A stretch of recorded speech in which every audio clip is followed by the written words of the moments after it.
Hello dear students of class 11th।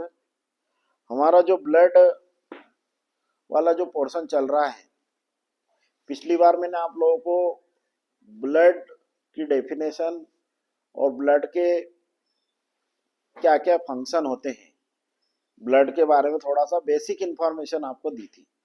आज हम लोग बहुत ही एक्सटेंसिव ब्लड के बारे में स्टडी करेंगे, ठीक है ना। तो ब्लड जो एक बहुत ही इम्पोर्टेंट कनेक्टिव टिश्यू है हमारी बॉडी के अंदर, ठीक है ना। जो ब्लड होता है वो एक हेल्दी पर्सन के अंदर 5 से 6 लीटर ब्लड होता है, ठीक है ना। और जो ब्लड है उसका पीएच वैल्यू जो रहती है, ब्लड का जो पीएच मान होता है वो 7.35 होता है। इससे रिलेटेड आपको अनगिनत क्वेश्चन परीक्षा के अंदर आते हैं, ठीक है ना। ब्लड का पीएच भी पूछते हो कि ब्लड का पीएच मान कितना होता है, तो ब्लड का पीएच मान होता है 7.35, मतलब अल्केलाइन होता है, क्षारीय होता है, ठीक है।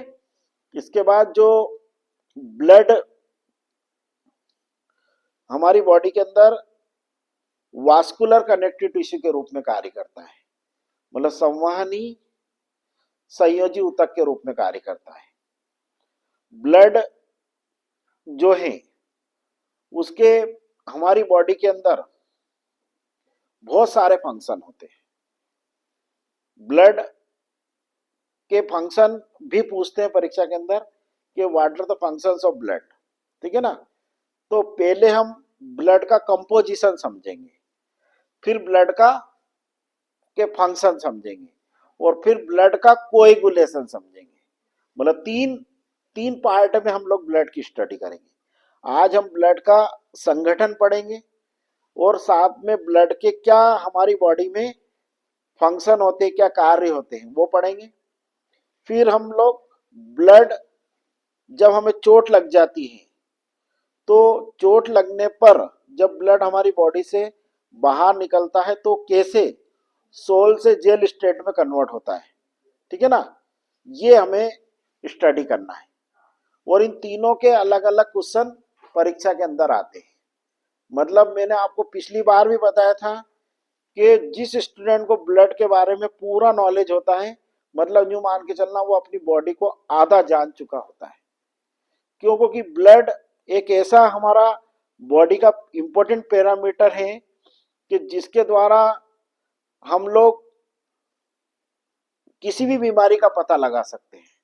मतलब आप जब भी जाते हैं, कोई व्यक्ति किसी भी बीमारी से ग्रसित होता है, when a person get yield, तो वो जब डॉक्टर के पास जाता है तो सबसे पहले डॉक्टर उसके ब्लड की एग्जामिनेशन करने के लिए बोलते हैं। तो ब्लड में जो हमारा ब्लड, हमें अगर हमारी बॉडी में ब्लड की कमी है या हमारे ब्लड में किसी भी एक कंपोनेंट की कमी आ जाती है तो उसके नेगेटिव इफेक्ट्स हमारी बॉडी के ऊपर दिखाई पड़ते हैं, ठीक है। तो पहले आपको मैं ब्लड का कंपोजिशन समझा देता हूं, ब्लड का संगठन क्या है, मतलब ब्लड में क्या क्या घटक होते हैं।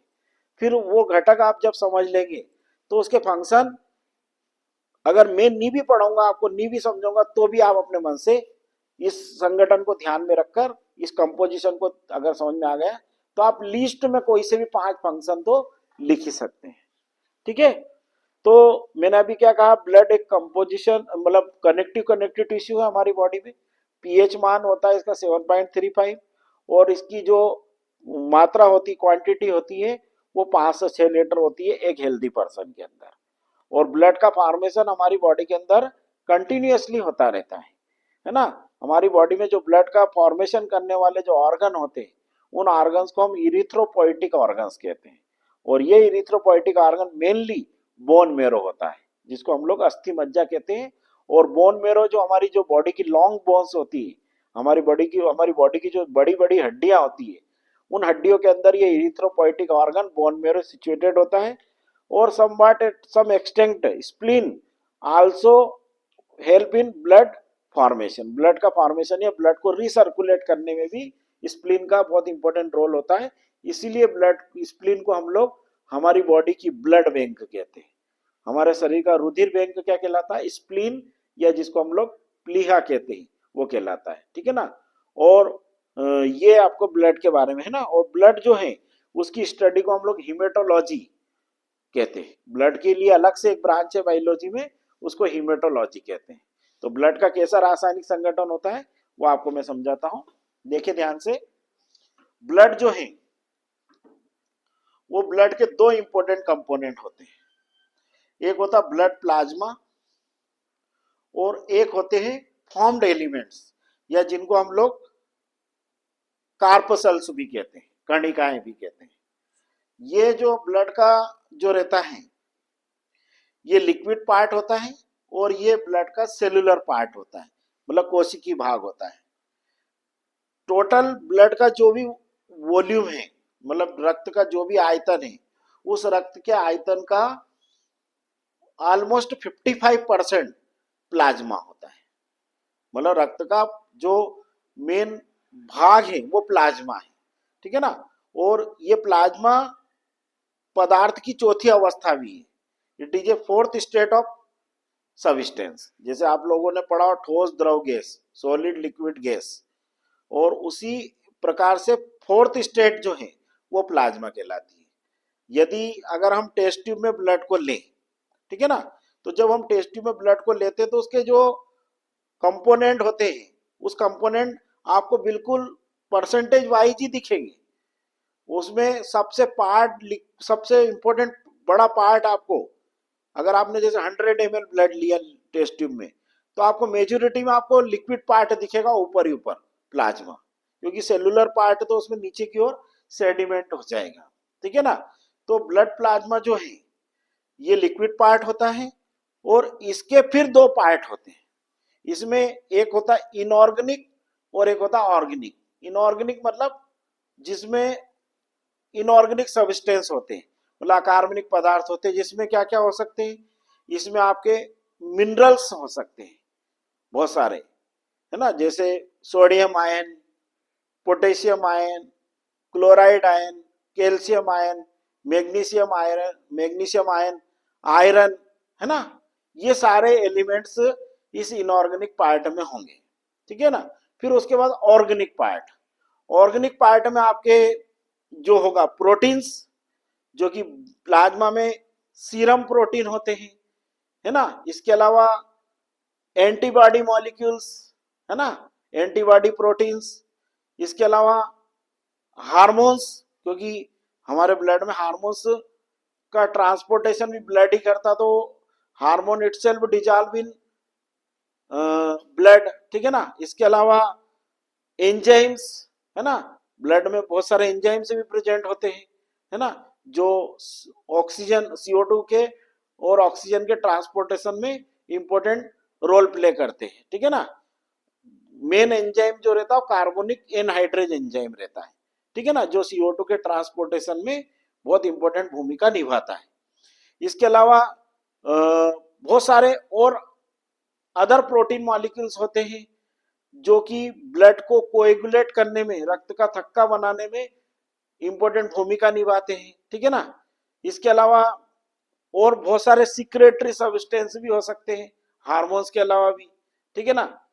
ये सारे ऑर्गेनिक। इसके अलावा कार्बोहाइड्रेट में ग्लूकोज हो सकता है ना, क्योंकि ग्लूकोज भी ब्लड में ही डिजॉल्व रहता है ना। तो ये सारे ऑर्गेनिक सब्सटेंस में आ जाते हैं। तो ऑर्गेनिक सब्सटेंस में क्या क्या आ गया? सीरम प्रोटीन, है ना। इसके अलावा इम्यूनोग्लोबुलिन प्रोटीन्स या एंटीबॉडी प्रोटीन्स। इसके अलावा एंजाइम्स, हार्मोन्स और शुगर। ये सारे ऑर्गेनिक सब्सटेंस हो जाएंगे जो प्लाज्मा वाले पार्ट में ही रहेंगे। ठीक है ना। तो प्लाज्मा का कितने कंपोनेंट हो गए? दो। एक तो हो जाएगा अकार्बनिक और एक हो जाएगा कार्बनिक। अंग्रेजी में कहेंगे इनऑर्गेनिक और ऑर्गेनिक। इनऑर्गेनिक में मिनरल्स आयन हो जाएंगे और ऑर्गेनिक में अलग अलग टाइप के सब्सटेंस हो सकते हैं, प्रोटीन्स, एंजाइम्स, कार्बोहाइड्रेट्स, है ना, विटामिन भी हो सकते हैं। ठीक है ना। बहुत सारे सब्सटेंस इसमें हो सकते हैं। अब उसके बाद फॉर्म्ड एलिमेंट, या जिनको बोलते हैं हम लोग कार्पसल्स, ये टोटल ब्लड के वॉल्यूम का 45% होती है ना। समझ में आया? 45% में 3 प्रकार की ब्लड कार्पसल्स, 3 प्रकार की रक्त कणिकाएं हमारे ब्लड के अंदर पाई जाती है। एक होती है आरबीसीज, एक होती है डब्ल्यूबीसीज, और तीसरी होती प्लेटलेट, है ना। आरबीसीज मतलब लाल रक्त कणिकाएं, रेड ब्लड कार्पसल्स।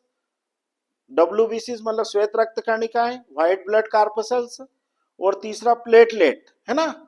ये तीनों होती है, इन तीनों के टेक्निकल नाम भी होते हैं। आरबीसीज को एरिथ्रोसाइट्स कहते हैं, डब्ल्यूबीसीज को ल्यूकोसाइट्स कहते हैं, और प्लेटलेट्स को थ्रोम्बोसाइट कहते हैं।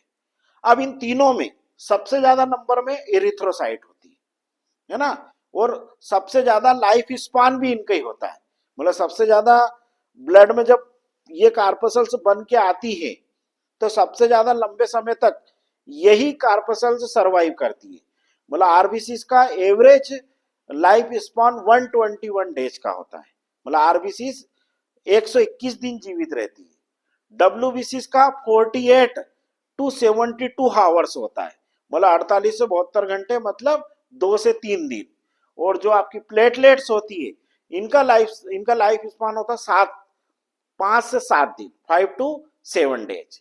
इसका मतलब ये है सबसे ज्यादा परसेंटेज में इरिथ्रोसाइट है, सबसे ज्यादा लाइफ स्पान इनका है, और एक इंपॉर्टेंट फैक्ट बता देता हूं, सबसे ज्यादा नंबर में भी यही है।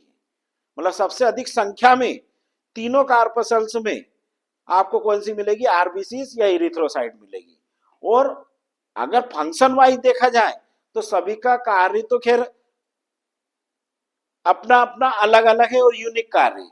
वो मतलब यूं मान के चलना, किसी कोई अपन ये किसी को ज्यादा इंपॉर्टेंस दे फंक्शन वाइज तो वो ज्यादा कोई मैटर नहीं करेगा, सबके यूनिक फंक्शन है। जैसे इरिथ्रोसाइट, इरिथ्रोसाइट में हीमोग्लोबिन होता है। हीमोग्लोबिन जो रहता है वो हमारी बॉडी में ऑक्सीजन का ट्रांसपोर्टेशन करता है ऑक्सी हीमोग्लोबिन के रूप में। एक एवरेज हीमोग्लोबिन जो रहता है एक हेल्दी पर्सन में, एक स्टैंडर्ड वैल्यू हीमोग्लोबिन की होना चाहिए 11 टू 16 मिलीग्राम पर 100 ml ब्लड। मतलब जैसे मान के चलो मैंने मेरा ब्लड निकाला और 100 ml ब्लड निकाला मेरा, तो उसमें हीमोग्लोबिन की वैल्यू आना चाहिए 11 से 16 के बीच में, ठीक है ना। अगर इस 11 से 16 के बीच में वैल्यू आ रही है तो मतलब मेरा हीमोग्लोबिन लेवल नॉर्मल है। और यदि 11 से कम आ रहा है और स्पेशली जब 10 से कम हो जाता है तो that is considered as a severe anaemia, इसे गंभीर एनीमिया की श्रेणी में रखा जाता है। और एनीमिया मतलब रक्त अल्पता, हीमोग्लोबिन की कमी। और एनीमिया के कारण से और भी बहुत सारी बीमारियां हो सकती है। एनीमिया के कारण जॉन्डिस हो सकता है, पीलिया हो सकता है, हमारे शरीर की जो इम्यूनिटी है वो कमजोर हो जाती है, हमारे शरीर के अंदर जो हमारा पूरा बेसिक मेटाबॉलिक जो रेट है वो डिस्टर्ब हो जाता है। क्यों? क्योंकि हीमोग्लोबिन ऑक्सीजन का ट्रांसपोर्टेशन करता है, तो हमारे ब्रेन को, हमारी किडनी को, हमारे लीवर को, हमारे बॉडी के जितने भी ऑर्गन्स है, जो वाइटल ऑर्गन्स है, उन वाइटल ऑर्गन्स को for their proper functioning they need oxygen. So insufficient oxygen supply may lead to various type of disorders in our body। मतलब अपर्याप्त ऑक्सीजन का परिवहन हमारे शरीर में यदि होगा तो इसके कारण से हमारे शरीर में अनेक प्रकार की बीमारियां हो सकती है। तो एनीमिया एक बीमारी नहीं है, it is a, you can say it is a first line of symptom जो आपको इनवाइट करेंगे बहुत सारी बीमारियों के लिए, ठीक है ना। तो हीमोग्लोबिन हमारा नॉर्मल रहे इसके लिए हमें ऐसे फूड आइटम खाना चाहिए जिनमें आयरन हो, ग्रीन लीफ वेजिटेबल्स, ओके। तो ये इरिथ्रोसाइट है। तो इरिथ्रोसाइट में हीमोग्लोबिन है, हीमोग्लोबिन होने के साथ साथ इनका लाइफ स्पान 121 दिन है और इनका नंबर जनरली बढ़ते नहीं है। फिर मैंने पिछली बार ही बताया था, कभी कभी abnormal number increase in RBCs lead to polycythaemia, इसके कारण से एक बीमारी हो जाती है पॉलीसाइथेमिया। और यदि आरबीसी की कमी हो जाएगी तो बीमारी हो जाएगी एनीमिया, ठीक है। फिर उसके बाद सेकंड नंबर पे आती है डब्ल्यूबीसी, जिनको हम लोग ल्यूकोसाइट भी कहते हैं। डब्ल्यूबीसी के बहुत सारे नाम है, इनको हम लोग अमीबियोसाइट भी कहते हैं, इनको हम लोग ल्यूकोसाइट भी कहते हैं, इनको हम लोग व्हाइट ब्लड कार्पसल्स भी कहते हैं, इनको शॉर्टकट में डब्ल्यूबीसी भी कहते हैं। इनको हम लोग वॉन्डरिंग सेल भी कहते हैं, इनको हम लोग पुलिसमैन भी कहते हैं, इनको हमारी बॉडी की गार्ड सेल भी कहते हैं, ठीक है ना। इतने सारे, या इनको हमारी बॉडी की चीफ डिफेंस सेल भी कहते हैं, मतलब मुख्य रक्षक कोशिकाएं भी कहते हैं, और इनको हमारे शरीर की आर्मी सेल्स भी कहते हैं। जैसे हमारे देश में आर्मी का काम होता है हमारी रक्षा करना आतंकवादियों से, है ना, और अपराधियों से, उसी प्रकार से हमारी बॉडी में कौन घुसेगा, वायरस, बैक्टीरिया, ये अदर पैथोजेंस, एलर्जेंस हमारी बॉडी में घुसते हैं। उन एलर्जेंस को जैसे ही वो हमारी बॉडी में ब्लड के कांटेक्ट में आते हैं, as soon as they comes in contact with WBCs, the WBCs destroy them by the process of phagocytosis, इसलिए इनका एक नाम फेगोसाइट्स भी है, ठीक है ना। तो इतने सारे नाम होते हैं WBCs को, और ये WBCs का काम क्या होता है, they provide protection against harmful pathogen, ये हमारे शरीर की रोगाणुओं से या रोगों से रक्षा करती है, against virus, bacteria and many allergens, okay. और इनका जो एवरेज लाइफ स्पान होता है, वो एवरेज लाइफ स्पान होता है आपका 48 to 72 आवर्स, मतलब 48 से 72 घंटे इनका औसत जीवन काल होता है। और इनका जो शेप होता है वो शेप अमीबा जैसा होता है, इसलिए इनको अमीबियोसाइट भी कहते हैं। और इनके अंदर वेल डेवलप्ड न्यूक्लियस या सुविकसित केंद्रक पाया जाता है। मैं एक चीज यहाँ पे भूल गया था आपको आरबीसी के बारे में बताने में, आरबीसी जो सेल होती है, कार्पसल्स होती है, उनमें न्यूक्लियस नहीं होता है, न्यूक्लियस विहीन होती है, मतलब केंद्रक विहीन होती है, ए न्यूक्लिएटेड होती है इंग्लिश में, ओके। और ये डब्ल्यूबीसी न्यूक्लिएटेड होती है, बट इनका शेप जो रहता है वो शेप होता है इरेगुलर शेप होता है, अनियमित आकार होता है, इसलिए इनको अमीबियोसाइट भी कहते हैं। और ये राउंडेड होती है, बिल्कुल गोल होती है ये। और कभी कभी एक जेनेटिक डिसऑर्डर होता है हंसियाकार रक्त अल्पता, जिसको अंग्रेजी में हम लोग सिकल सेल एनीमिया कहते हैं, उसमें जरूर इनका शेप हाफ मून शेप्ड हो जाता है, मतलब अर्ध चंद्रमा की आकार की हो जाती है ये आरबीसीज। और इस बीमारी को हम लोग सिकल सेल एनीमिया या हंसियाकार रक्त अल्पता कहते हैं, ठीक है ना। ये भी इरिथ्रोसाइट की एक प्रॉब्लम, मतलब डिजीज है। फिर तीसरी होती थ्राम्बोसाइट, थ्राम्बोसाइट या जिनको हम लोग प्लेटलेट्स भी कहते हैं। प्लेटलेट्स का मैंने अभी आपको कहा एवरेज लाइफ स्पान 5 से 7 दिन का होता है, और इनके अंदर भी न्यूक्लियस प्रेजेंट होता है। और इनका मेन फंक्शन क्या होता है, जब हमारी बॉडी में इंजुरी हो जाती है, जब हमें चोट लग जाती है और चोटग्रस्त स्थल से जब खून बहता है, तो ये खून के बहने की प्रोसेस को रोकती है, मतलब ये रक्त का थक्का बनाने का कार्य करती है। They help in blood clotting या ब्लड कोएगुलेशन में इनका बहुत इंपॉर्टेंट रोल होता है, क्योंकि ये ब्लड कार्पसल्स हमारी बॉडी में स्पेशल टाइप के प्रोटीन्स, स्पेशल टाइप के एंजाइम्स रिलीज करती है, जो ब्लड को सोल्ट से जेल स्टेट में कन्वर्ट कर देते हैं। और चोटग्रस्त स्थल पर जैसे ही हमें चोट लगती है, उस चोट लगने के कम से कम 3 से 5 मिनट के भीतर भीतर उस रक्त का वहां पे थक्का जमा देती है, और रक्त हमारा ऑटोमेटिकली बॉडी से बहना बंद हो जाता है, ठीक है ना। और इस प्रोसेस को हम लोग ब्लड कोएगुलेशन या हिंदी में रुधिर का स्कंदन या रक्त का थक्का बनना कहते हैं, जिसके बारे में हम लोग और अलग से डिटेल से क्वेश्चन के रूप में समझेंगे। तो ब्लड प्लेटलेट्स का या थ्राम्बोसाइट का क्या फंक्शन हो गया कि they help in blood coagulation, ये रक्त का थक्का निर्माण में महत्वपूर्ण भूमिका निभाती है, ठीक है ना। और अब इन दोनों के कोई टाइप नहीं होते, इरिथ्रोसाइट एक ही टाइप, मतलब एक ही जैसी होती सारी, थ्राम्बोसाइट एक जैसी होती है। पर ये जो ल्यूकोसाइट होती है, ये ल्यूकोसाइट को या डब्ल्यूबीसीज को दो कैटेगरी में बांटा गया है। एक होती ग्रेनुलोसाइट और एक होती एग्रेनुलोसाइट।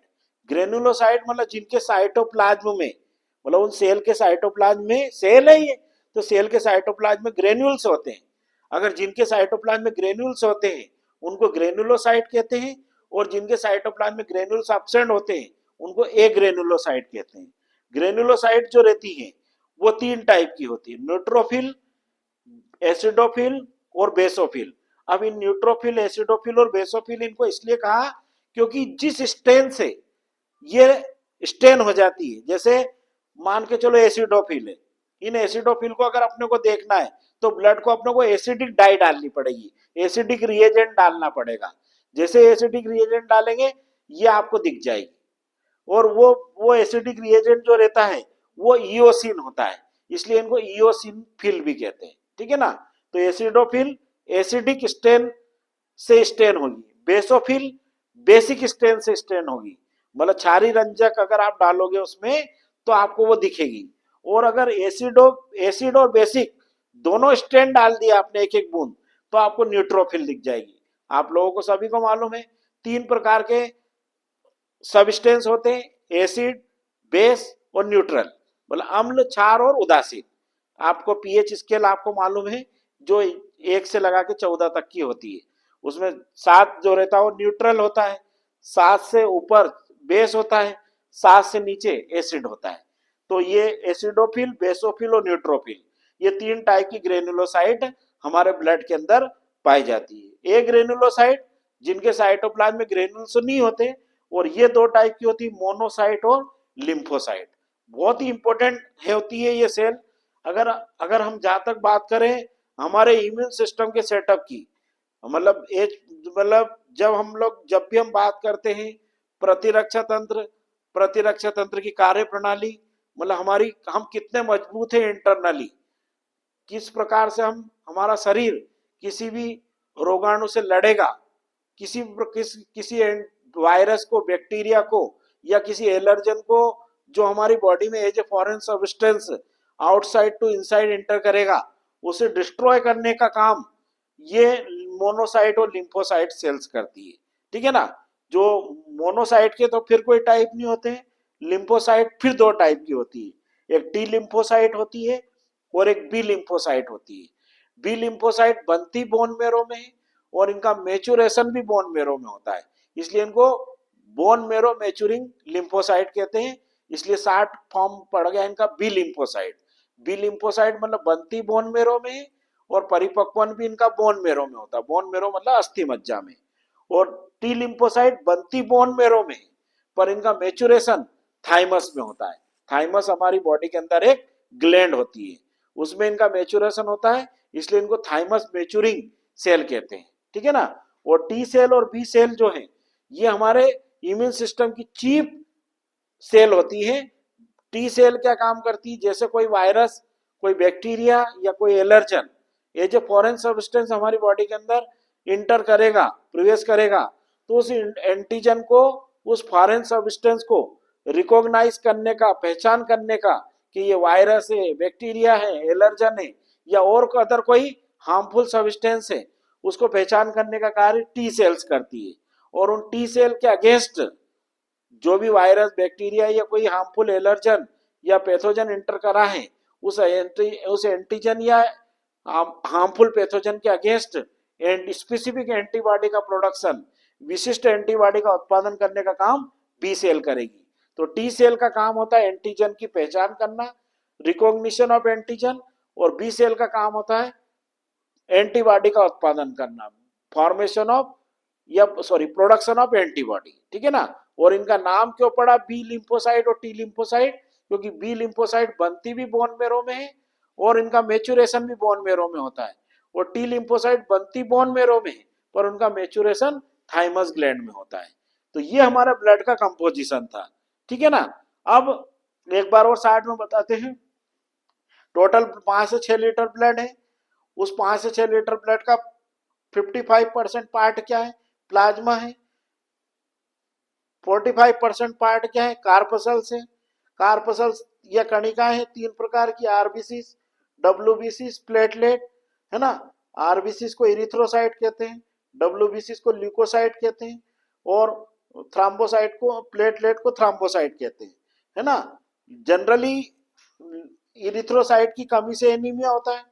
डब्ल्यूबीसीस जो होती कभी कभी ये एबनॉर्मल शेप में हो जाती है, इनके कारण ब्लड कैंसर हो सकता है, इसको हम ल्यूकेमिया कहते हैं, ठीक है ना। तो ब्लड के डब्ल्यूबीसीस की एबनॉर्मलिटी से, डब्ल्यूबीसीस की असामान्यता से हमें कौन सी रोग बीमारी हो सकती है, रक्त कैंसर या ल्यूकेमिया, है ना। इन दोनों के तो कोई टाइप नहीं होते हैं। ल्यूकोसाइट 2 टाइप की होती, ग्रेनुलोसाइट और ए ग्रेनुलोसाइट। ग्रेनुलोसाइट फिर 3 प्रकार की होती है, एसिडोफिल, बेसोफिल और न्यूट्रोफिल। और ए ग्रेनुलोसाइट 2 प्रकार की होती है, मोनोसाइट और लिम्फोसाइट। है ना। लिम्फोसाइट फिर दो टाइप की होती है, टी सेल और बी सेल। टी सेल और बी सेल का अपना एक डेफिनेट फंक्शन है, और इन दोनों से हमारे शरीर के अंदर सेल मीडिएटेड और एंटीबॉडी मीडिएटेड इम्यूनिटी का प्रोडक्शन होता है। मतलब कोशिका माध्यमिक प्रतिरक्षा और आपकी एंटीबॉडी माध्यमिक प्रतिरक्षा प्रोड्यूस करने में इन टी सेल और बी सेल का इंपॉर्टेंट रोल होता है। अब अगर इनको अगर अपन परसेंटेज वाइज देखा जाए कि सबसे ज्यादा नंबर किसके हैं डब्ल्यूबीसी में, तो सबसे ज्यादा नंबर होते न्यूट्रोफिल के, न्यूट्रोफिल के बाद होते लिम्फोसाइट के, लिम्फोसाइट के बाद नंबर होते मोनोसाइट के, मोनोसाइट के बाद नंबर होते एसिडोफिल के, और एसिडोफिल के बाद नंबर होते बेसोफिल के। मतलब डब्ल्यूबीसी में सबसे कम कौन सी होती है बेसोफिल, और सबसे अधिक कौन सी होती है न्यूट्रोफिल। ठीक है ना। तो ये आपको याद होना चाहिए पूरा, ये हमारा ब्लड का कंपोजिशन है। ठीक है ना। यदि अगर आप ब्लड की जांच करवाते हैं तो ब्लड की जब वो जांच होती है उस जांच रिपोर्ट में ये सारे कंपोनेंट लिखे हुए रहते हैं, है ना। इनकी परसेंटेज वैल्यू भी लिखी रहती है, और आपके ब्लड में क्या आया वो भी वो लिखा रहता है। तो उससे आप लोग क्या काम कर सकते हैं, हम लोग किसी भी बीमारी के बारे में डायग्नोस कर सकते हैं। तो ये हमारा ब्लड का कंपोजिशन था। अब हमारा जो अगला है वो क्या है, ब्लड के फंक्शन। हमारी बॉडी में ब्लड क्या कार्य करता है, रक्त के क्या कार्य होते हैं। तो जैसा अभी आप लोगों को इतना समझाया, उसके बेसिस पर अगर अपन सिंपल से देखें तो रक्त का जो सबसे इंपॉर्टेंट काम क्या है, ब्लड का काम है ट्रांसपोर्टेशन ऑफ रेस्पिरेटरी गैसेस, मतलब श्वसन गैसों का परिवहन करना, O2 और CO2 का। सेकंड फंक्शन क्या हो गया, हमारे शरीर की रोगों से रक्षा करना, to prevent us our body from harmful pathogens, है ना। वो काम कौन करेगी, डब्ल्यूबीसी करेगी। तीसरा, चोट लगने पर घाव को भरना, वाउंड हीलिंग, ये काम कौन करेगी, थ्रोम्बोसाइट, है ना। इसके अलावा ब्लड अपने आप में मैंने पहले ही बार बता ही दिया था आपको, पहले बताया था कि वास्कुलर कनेक्टिव टिश्यू है। तो ये ब्लड हमारी बॉडी के अंदर जितने भी न्यूट्रिएंट है, जितने भी पोषक पदार्थ है, प्रोटीन, कार्बोहाइड्रेट, मिनरल, है ना, इन सब का ट्रांसपोर्टेशन करने का काम भी ब्लड करता है। मतलब ट्रांसपोर्टेशन ऑफ न्यूट्रिएंट सब्सटेंस, मतलब पोषक पदार्थों का परिवहन करना। इसके अलावा हमारी बॉडी के अंदर जो अलग अलग बॉडी पार्ट्स है, जैसे लीवर है, लीवर में यूरिया बनता है, और यूरिया को ले जाया जाता है किडनी के पास। तो यूरिया लीवर से किडनी के तक ब्लड के द्वारा ही पहुंचेगा। और यूरिया एज एक हमारी बॉडी का एक एक्सक्रीटरी सब्सटेंस है, उत्सर्जी पदार्थ है। तो ब्लड उत्सर्जी पदार्थों का भी परिवहन करता है। इसके अलावा ब्लड जो है वो ब्लड हमारी बॉडी के अंदर शुगर का और न्यूट्रिएंट का ट्रांसपोर्टेशन करता है। इसके अलावा हमारी बॉडी में जितनी भी एंडोक्राइन ग्लैंड होती है, जितनी भी अंतःस्त्रावी ग्रंथियां होती हैं, वो सारी अंतःस्त्रावी ग्रंथियां डक्टलेस होती है, नलिका विहीन होती है। So they poured their secretion directly into the blood, मतलब वो अपना स्त्रावण सीधा रक्त में डाल देती है। तो ब्लड का एक और इम्पोर्टेंट फंक्शन क्या हो जाएगा, हार्मोन्स का परिवहन करना, ट्रांसपोर्टेशन ऑफ हार्मोन्स। ठीक है ना। इसके अलावा ब्लड जो है वो ब्लड हमारी बॉडी के अंदर पूरी बॉडी को कनेक्ट करके रखता है, और हमारी बॉडी में होम्योस्टेसिस को मेंटेन करता है, हमारे शरीर के अंदर सम स्थापन को मेंटेन करके रखता है, हमारी बॉडी में टेम्परेचर को मेंटेन करके रखता है ना। ये भी हमारी बॉडी में ब्लड का इंपॉर्टेंट फंक्शन हो गया। ठीक है ना। तो ये हमारे शरीर में रक्त के इंपॉर्टेंट कार्य थे। ठीक है ना। तो ये हमारा दो पोर्शन आज कंप्लीट हो गए, ब्लड का कंपोजिशन और ब्लड के कार्य, मतलब रक्त का संगठन और रक्त के कार्य। ठीक है ना। अब इसके बाद हमारा जो अगला पोर्शन है वो रक्त का थक्का, मतलब ब्लड कोएगुलेशन। रक्त का थक्का मतलब जब हमें चोट लग जाती है, और जब चोट लगती है तो हमारे शरीर में से रक्त बहने लगता है, तो कैसे रक्त बहना बंद होता है, मतलब कैसे रक्त सोल से जेल स्टेट में कन्वर्ट होता है, इस घटना को हम लोग ब्लड कोएगुलेशन या रक्त स्कंदन कहते हैं। इसका अलग से क्वेश्चन आता है, वो हम लोग कल डिस्कस करेंगे। इस वीडियो को आप ज्यादा से ज्यादा लाइक करें, शेयर करें। Okay, all the best.